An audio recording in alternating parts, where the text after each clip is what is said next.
আমি ইলিয়াস আলী ভাই বেঁচে আছেন কিনা আমি আপনাকে বলি। আমি বারবার বলছি উনি বেঁচে আছেন এবং উনি যে কোনো সময় ফিরবেন তার পরিবারের কাছে। এবং অনেকে মনে করেন ফিরবে না, এটা মিথ্যা বা এটা তারা আশাহত। কোন পর্যন্ত ইলিয়াস আলী ভাইকে তার পরিবার ফেরত না পাবে ততক্ষণ পর্যন্ত কেউ বলতে পারবে না উনি বেঁচে আছেন না মারা গেছেন। অবশেষে আরও দুইজন কুলাঙ্গার গ্রেফতার হয়েছে। আমি বলবো ইয়াবা বদি এবং আরেকজন র্যাবের একজন ডিজি। দর্শক, এদেরকে গ্রেফতার করা হয়েছে। এই বিষয়ে গুরুত্বপূর্ণ তথ্য দিয়েছেন এমরুল মাসুমের পাশাপাশি বিএনপির জনপ্রিয় নেতা ইলিয়াস আলীকে নিয়ে তিনি কিছু তথ্য দিয়েছেন। যে তথ্যগুলো শুনলে আমরা স্পষ্ট হব যে আসলে কি ইলিয়াস আলী এখনো বেঁচে আছে নাকি জীবিত আছে। এই ক্ষেত্রে আসতেছে লেডিস অ্যান্ড জেন্টলম্যান। তো আমি এখানে আপনাদেরকে বলতে চাই সেটা হলো যে এই দৃঢ়স্থির নিয়ে আজকে মিজানুর রহমান আজারি একটা পোস্ট দিয়েছেন। সেখানে উনি বলেছেন এতদিন আমরা সময় দিতে পারলাম একটা স্বৈরশাসকরে, কিন্তু যারা আসছেন তাদেরকে 15 দিন সময় দিতেও আমরা রাজি না। ওয়াই? এটা উনি ভালো চোখে দেখেননি এবং এটা নিয়েই আমি ফাইট করতেছি, কথা বলতেছি প্রতিদিন।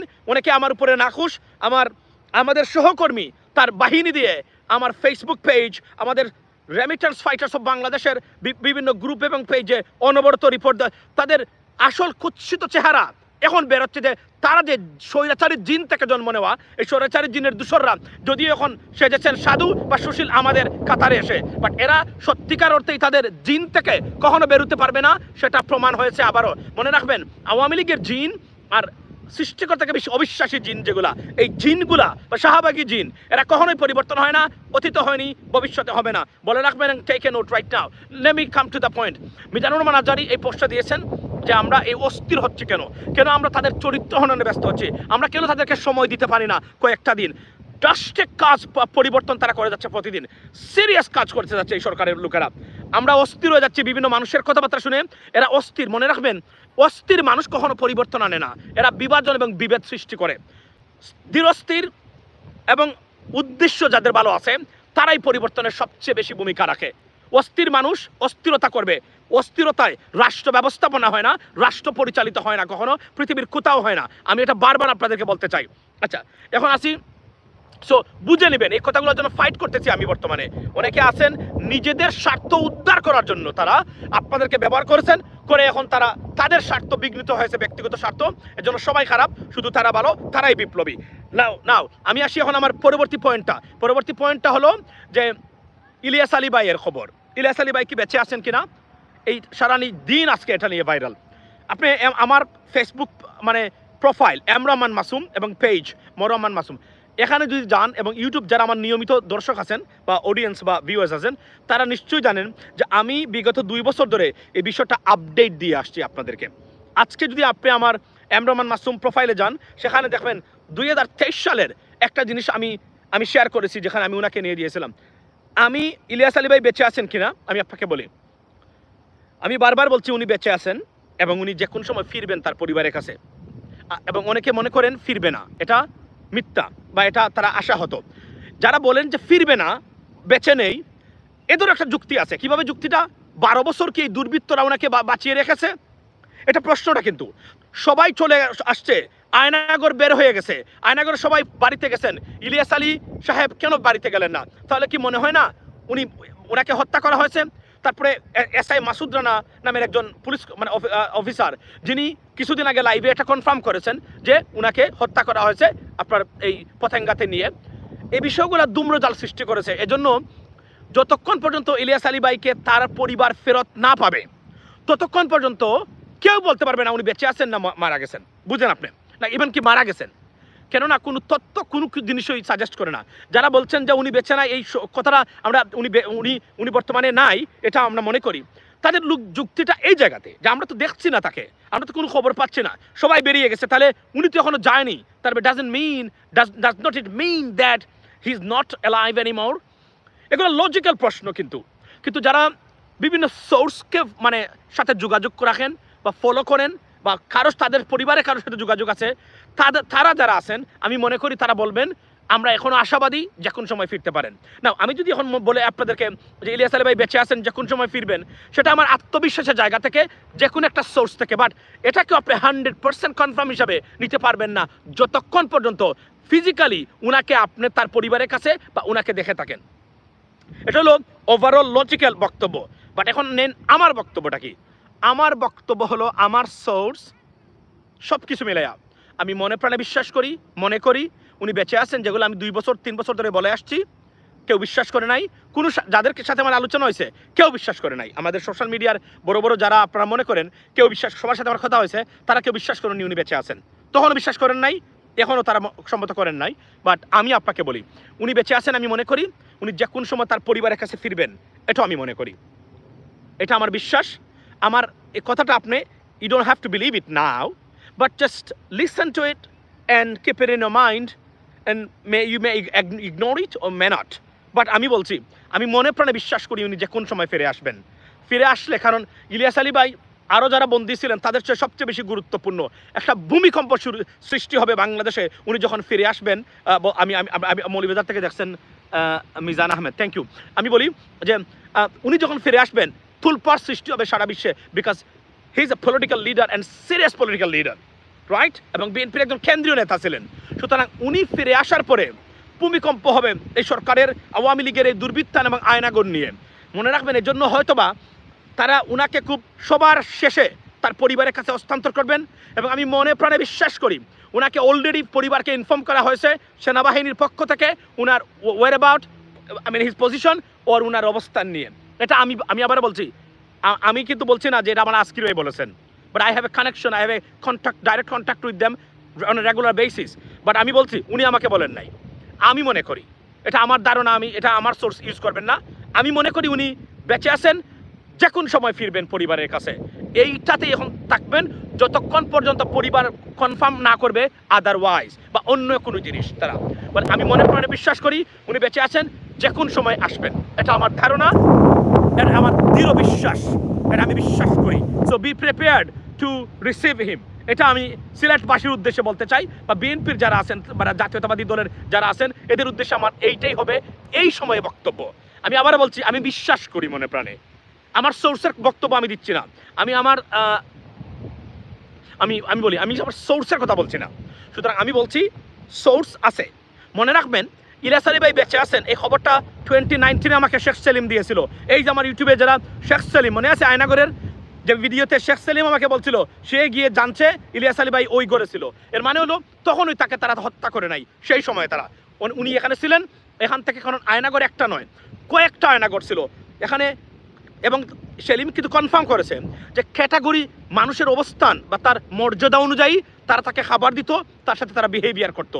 মানে কোন ধরনের ব্যবহার কার সাথে করবে এটা তার অবস্থান, তার কার্যক্রম সম্পূর্ণ তার উপর নির্ভর করে তারা তাদের আয়নাগরের ভিতরে তার সাথে তারা বিহেভিয়ার করতো। সো দেয়ারফর আমি এতটুকু কনফার্ম করতে পারি ইলিয়াস আলী ভাই উনি ছিলেন সেখান থেকে নেওয়া হয়েছে তাকে, এবং ওনাকে আর মানে তারা ওইখানে আর দেখেন নাই, সম্ভবত অন্য কোনো জায়গায় নিয়েছে। এটা আপনি ধরে নিতে পারেন এটা হাইপোথেটিক্যাল, অর্থাৎ আন্দাজের উপরে বলা বা একটা বিশ্বাসের উপরে বলা, এভাবে ধরে নিয়েন। তবে সে আমাকে বলেছে গিয়ে শুনেছে, সে তার নেক্সট রুমের যে সোহেল সে বলেছিল এখানে ইলিয়াস আলী ভাই আছেন, কাউকে তারা মারবে না, হত্যা করবে না, এখানে যারা আছে আপনি কান্নাকাটি করবেন না। এটা আমার লাইভেও বলেছে, আপনারা নিশ্চয়ই দেখেছেন। সেই জায়গা থেকে আমি কনফার্ম হয়েছিলাম সেদিন উনি বেঁচে আছেন এখনো। আমি মনে প্রাণে বিশ্বাস করি উনি বেঁচে আছেন, but nothing confirmed or nothing can be ruled out unless we get a serious and a specific information from the family members whether he is alive or he is not. So until then we have to keep our hope alive that he can return anytime to his family, ladies and gentlemen. এটা হলো আমার এখানে বক্তব্য। সুতরাং এখানে অনেক দুম্রজাল আছে, আমি আবারও বলছি ধৈর্য ধরেন। I strongly believe within a week we can see a good news. আমার আইডিয়া যেটা আমি বলছি এটা কোনো তত্ত্ব নয়, আমাকে কেউ দেয় নাই, আমি আমার নিজের তত্ত্ব বলছি। আমার ধারণা উনি আন্ডার ট্রিটমেন্ট, চিকিৎসার নিচ্ছেন, উনাকে সেনাবাহিনীর তত্ত্বাবধানে রাখা হয়েছে, সেনাবাহিনী চাচ্ছে না উনি এখানে এসে অ্যাপিয়ার হন, মানে আপনার এখনই তাকে। বাট আমি বিশ্বাস করি ওনার ফ্যামিলিকে ইনফর্ম করেছে সেনাবাহিনী যে উনি বেঁচে আছেন, ফারদিন কি আপনার সাথে আছে না। ফারদিনকে এই মাত্র রেখে আসলাম বাড়ি ঘরে, আর আমি এখন আসছি এখানে একটু সন্ধ্যার সময়, তো আমি একটু ঘোরাঘুরি করার পরে আমি এই জন্য ফারদিন এখন নাই, ফারদিন ঘরেতে। But thank you so much for asking. Fardin is is always very active and doing something. এখানে লাইভে থাকলে তো যে কোনো সময় একটা ডু মারতো আইসা, নানান ধরনের কোয়েশ্চন তার অবশ্যই আছে, সেই প্রশ্ন করে সেই উত্তর দেয়, আবার সেই জিজ্ঞেস করে, ভুল বলে না, তাহলে তো আমাদের জিজ্ঞেস করার দরকারই নাই। But he does it, that's good always. এখন জিওগ্রাফি, বিশেষ করে ভাষা এবং জিওগ্রাফি নিয়ে খুবই ব্যস্ত ফারদিন, এটা হলো সবচেয়ে মুদ্রা কথা, কারণ সে বিভিন্ন বিশ্বের বিভিন্ন বিষয়ে আসে অবস্থান, কে কোন দেশের ল্যাঙ্গুয়েজে কথা বলে, এবং সে নিজে কমসে কম 2-3টা ভাষা জানে বর্তমানে। সে স্প্যানিশ, অ্যারাবিক এবং এগুলো জানে, এবং এগুলো আমার কাছে ভিডিও আছে, আমি আপনাদেরকে দেখাবো। বাট এনিওয়ে, আমার কাছ থেকে এই ছিল খবর ইলিয়াস আলী ভাইয়ের। এবং once again thank you so much doctor Mizanur Rahman Azhari ভাই, আপনি অনেক সুন্দর একটা পোস্ট দিয়েছেন, যেটার জন্য আমি বলছি যে এই সরকারকে সময় দিন। ডক্টর ইউনূসের চরিত্র হনন করবেন না। ওনারা মনে রাখবেন অনেক কষ্ট করে স্বাধীনতা পেয়েছেন। আর যারা বলেন আগের চেয়ে ভালো আছে, ওই বিএনপির ছাত্রদলের 2-1টা সেলের কি করেছে তারা জানি না আমরা, তারা করেছে কিনা, এর উপর ভরসা করে আগে স্বৈরাচার ভালো ছিল। শাইম অন ইউ এই কথা বলার জন্য, shame on you. You have no idea what you talking about. Okay, আপনারা জানেন না বাংলাদেশ কোন জায়গা থেকে মুক্তি পেয়েছে। আল্লাহর কাছে নফল নামাজ পড়েন এই কথা বলার আগে, তওবা করেন। আপনারা জানেন না আপনারা কোন জায়গা থেকে দেশটাকে, আমাদের এই সন্তানরা মুক্ত করেছে এই দেশটাকে। এই কতটা ভয়ঙ্কর স্বৈরাচার ছিল, লুটপাটকারী ছিল এরা। আপনারা খবর নিশ্চয়ই পেয়েছেন, দেখেছেন তাদের কার্যক্রম। লুটপাট কাহাকে বলে, কত প্রকার ও কি পৃথিবীর কোথাও আপনি দেখতে পারবেন না এমন ভয়ঙ্কর লুটপাট যাই সরকার বাংলাদেশে করেছে তারা বিগত কয়েকটা বছরে। আনবিলিভেবল।